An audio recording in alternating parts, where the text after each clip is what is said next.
if you can hear this noise, but it's coming from all those trees, so I'm gonna check each one.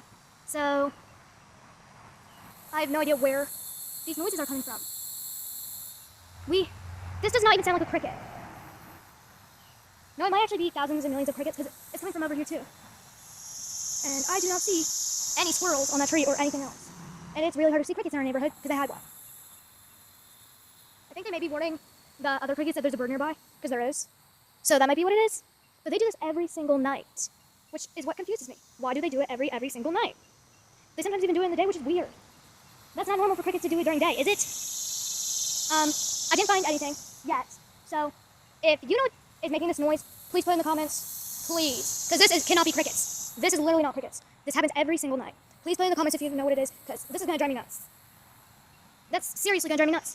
Thank you for watching, and maybe you'll comment if you know what it is. So thank you for watching.